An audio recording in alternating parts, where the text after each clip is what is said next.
Hey, econ scholars. I am not in class, obviously.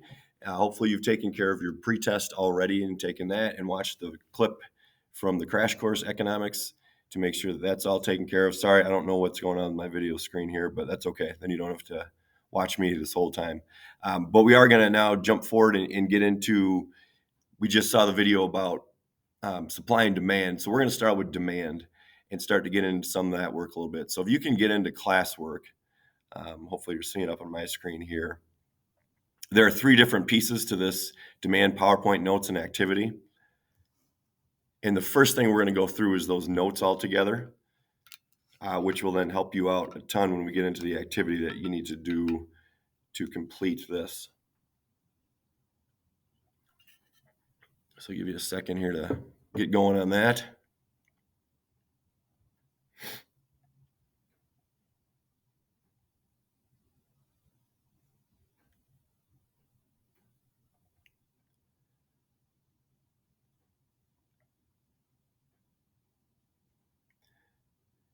So again, this whole unit pretty much talks about supply and demand, and we're going to hit on demand first for a day or two to make sure that we get a good understanding of demand, and that's us, the consumer. How much we demand of goods and services plays a big impact on prices and things like that. So demand, how the consumer influences how I make money. And simply, the law of demand is this, and they talked about it a little bit in that video clip. As price increases, so if the price of something goes up, then obviously our demand for it is going to go down. So Vitali's Pizza. If I like Vitali's Pizza and I buy them at $10, let's say I buy two of them every week at $10 a pizza. Well, if they raise the price to $20 a pizza, I'm probably going to only buy one every week. So my demand will go down. And then the opposite holds true. As price decreases, demand increases. If they drop the price of their pizzas, I'm going to want to buy more of them. I'm going to demand more. And we're going to start to look at demand curves. And those are charts and graphs. And so a demand curve is a graph that illustrates the demand for a product. I remember in these notes, usually what's red is what you need to be writing down. And it shows how much consumers, that's us, desire for a product changes as the price changes. So those charts and graphs, they show a product. And as the price changes, it also shows then how much we demand, whether we demand more of it or less of it, depending on what the price is doing.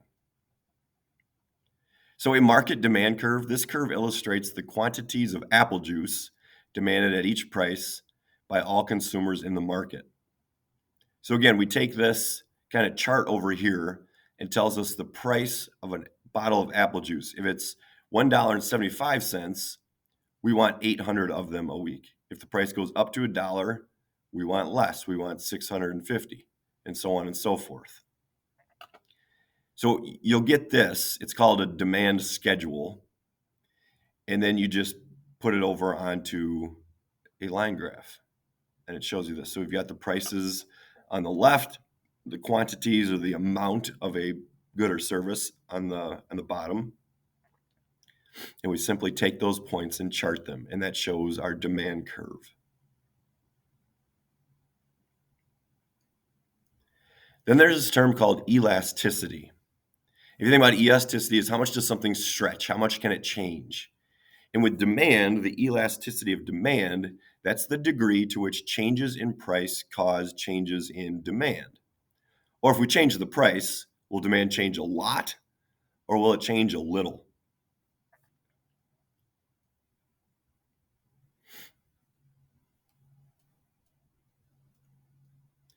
So elastic demand. If demand for a good is very sensitive to changes in price, the demand is elastic. Or if prices change just a little bit, the demand will change a lot. If that's the case, that means it's very elastic.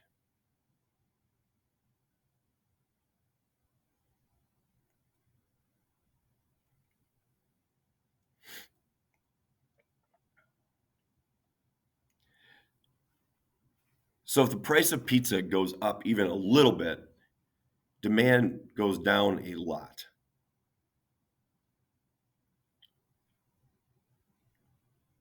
So here's another demand curve. So we've got the pizza price on the left, and we've got the number purchased per week. When pizza was at $15 each, we bought, looks like about 150 pizzas. When it went down just $1, so not much price change, just $1, we bought 100 less. It's a lot less pizzas. Okay, there we see it at 250 about. And every time it goes down just $1, 100 less pizzas are bought. So in this scenario, pizza is very elastic. Now the opposite, inelastic demand. Demand for a good that consumers will continue to buy despite a price increase is inelastic. Like our demand is inelastic. We're always going to buy that product, whether there's a big change in price or not. So even if prices change a lot, demand changes very little. So some examples, the price of soap goes up a lot, the demand stays almost the same. So that means the curve is very steep. So at $3, see the price is over here, and the quantity or the amount is on the bottom. Excuse me. At $3 for a bar of soap, we demanded about 30. Well, the price dropped $2 here, and we demanded 40. Or you could look at it the other way. Like when it was $1, we wanted 40. It went up $2, so like over 100% the price, up to $3. We still bought a lot of soap because we needed it. We didn't want to stink all day long. Like that's something we have to have. And we're willing then to pay pretty much any price for it. So what are some factors that affect elasticity? There are several different factors that can affect the elasticity of demand for a certain good. First of all, the availability of substitutes. If there are very few substitutes for a good, the demand will not likely decrease as price increases. Or the opposite is also usually true. It's like gasoline. We don't have a substitute for gasoline. There's nothing else that can fuel our cars. So we have to pay whatever they are. So if gasoline prices go way up or way down, our demand for them is probably going to stay about the same. Now that's different with McDonald's. We've got plenty of other options for fast food. So if McDonald's prices go way up, our demand for McDonald's is going to change a lot. It's going to go way down because we have other options. We have substitutes that we can fill in for that. The next would be relative importance. Another factor determining elasticity of demand is how much of your budget you spend on the good. It's like your mortgage payment. Like that's the loan I pay every month on my house. I have to pay that. So that makes that mortgage payment very inelastic, as opposed to things like entertainment, going to the movies or stuff like that. If those prices go all over the place, like I don't need to go to the movies. That's not of relative importance to me. By the way, I went and saw Migration this weekend with my son. It's pretty good.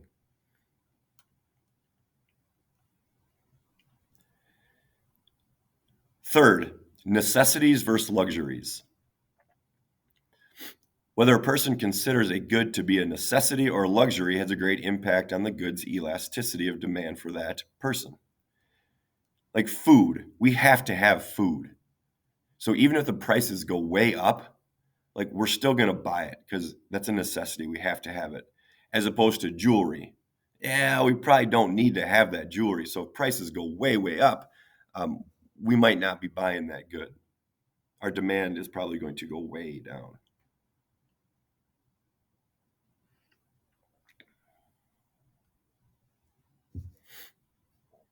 Fourth, change over time. Demand sometimes becomes more elastic over time because people can eventually find substitutes. So, for example, blockbuster movies, like I don't know if you guys even remember those, or there are blockbusters out, like video stores where you could go and rent DVDs or movies or whatever. Used to be like the only place to rent videos. So it was inelastic. If I want to watch a movie and I didn't want to go to the movie theater, I had to go to Blockbuster, whether their prices were $1 for a movie or $5 for a movie. Well, over time, Blockbuster has kind of gone out of business, and now we've got lots of different other options where we can purchase videos or watch videos, like Netflix or all those things on, like if you've got a Roku or whatever. You can go to like 10s, 20s different types of places to watch movies. So our demand has gone down for Blockbuster because of change over time. New things have come about that have created more substitutes for us. Okay, so when is there a change in demand? A demand curve is only accurate as long as there are no changes other than price that could affect a consumer's decision. When factors other than price, so non-price factors is what we're going to call those, we call those determinants, affect the demand curve, the entire curve shifts to the left or to the right. And we're going to work with some of these curves to show you how that works. So what are some non-price factors that affect demand? These factors will cause the demand curve to shift to the left, so the less quantity is demanded, we want less of it, or to the right when we want more of something.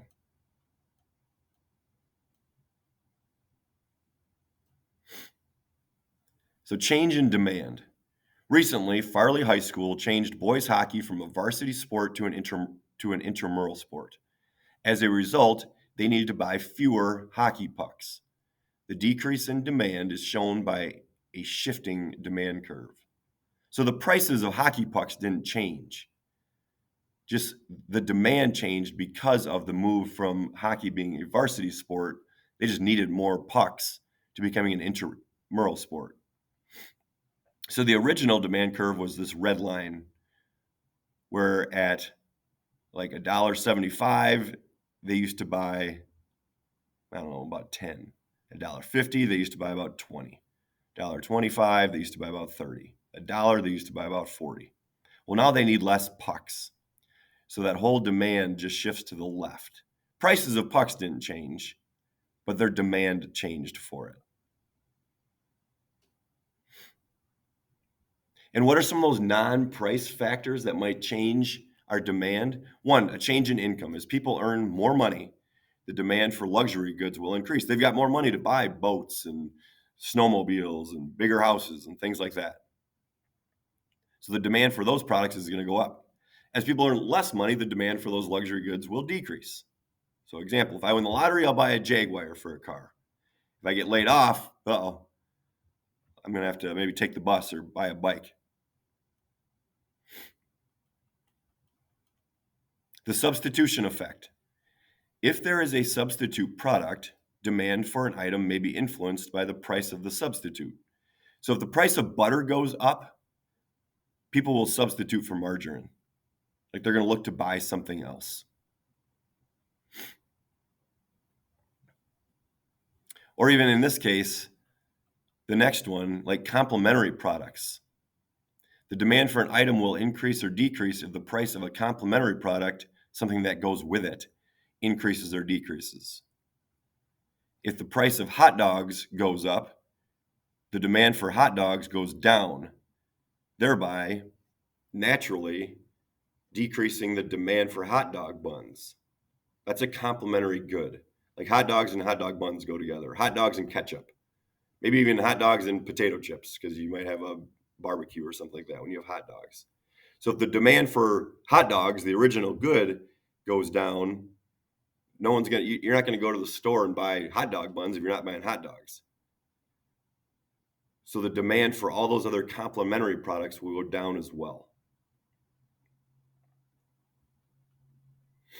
Our change in attitude. As people's attitudes about products changes, so does the demand. Fashion, music, food. Like that's why advertising companies have famous people try to pitch their product. Oh, shoot, if Taylor Swift likes to drink Pepsi, then it must be really good. Like my attitude about Pepsi changes. And so my demand for that product, in this case, Pepsi, is going to go up because my attitude toward it got better. Or if a study comes out, hey, if you eat 5 donuts a day, you're more likely to live 10 less years. Uh-oh, my attitude toward donuts just went down. I don't want to, I want to live 10 more years in my life.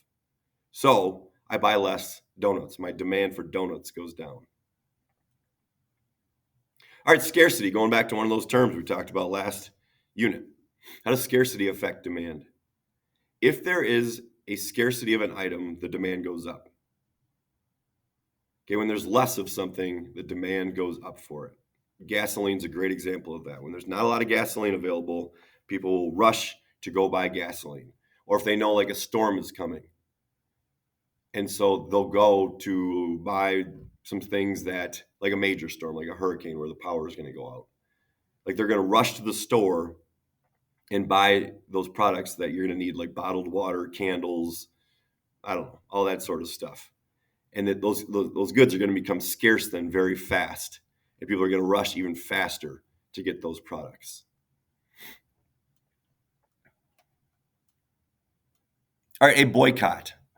A boycott is when people just say, like, we're not using that product. Next year in U.S. history, you're going to learn about the Montgomery bus boycott during the Civil Rights Movement. So if an item is being boycotted, like people aren't buying any of it, there's little to no demand for the item. And again, an example, during the Montgomery bus boycott, there was little or no demand for the Montgomery bus system.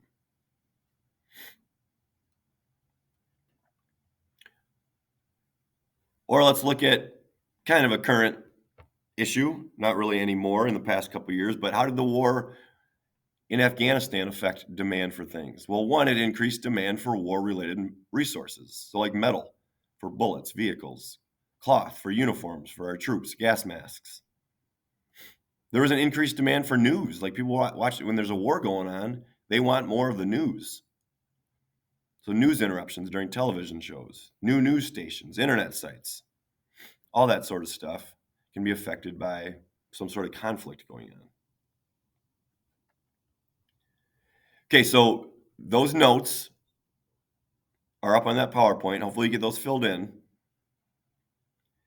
What you need to do next is now go to this demand lecture activity. Okay, there's a part A. On the attached graph paper, draw the demand curve for the demand schedule below. This is a demand schedule right here. It says Rico's demand schedule. So it tells us the price of apple juice, and it shows us how much, so the quantity that he would demand per week at all these prices of bottles of apple juice. Okay, there are a couple questions that you need to answer with that. And then it gets to part B. On the same graph paper, draw the demand curve for the demand schedule below. This is talking about after Rico's doctor said that apple juice would prevent colds, like a good thing. So he starts to demand more apple juice at each one of those prices. Then it asks you some questions about the graph. The graph paper is right here. So what you need to do, you need to put those prices on the left over here, and then the amount, the quantities on the bottom. And you need to take all those points and match them up, and then draw those lines, which is what we call the demand curves. Then lastly, part C, the elasticity of demand. Elasticity of demand depends on a number of factors like we talked about, including whether the product in question is a necessity or a luxury. This letter illustrates the elasticity of one person's demand in the face of a large price increase. It says, "Dear Hayseed Milk Delivery Service, I just learned that you have doubled the price of your milk. I'm shocked. My children drink so much milk that I really cannot afford this price hike. So please continue to leave me 4 gallons of milk each week, but cancel my weekly order for the 7 quarts of Super Fudge ice cream." And then it asks you some questions about that situation. So you need to now go through and fill out that worksheet and fill out that graph. Again, remember, the prices go here on the left, the quantities go on the bottom. And you have to chart these demand schedules. Okay, good luck. I would suggest doing that on your own so that you can struggle through it if you have to. Maybe you pick up on it right away. But I think you're going to do the best learning of this if you're working on your own. When you're done with that, you have free time. Find reasonable educational entertainment. It's not time to start texting all your friends and stuff like that. Find something else that you need to be working on. All right, I will be back in class on Thursday. Thanks for paying attention. Good luck.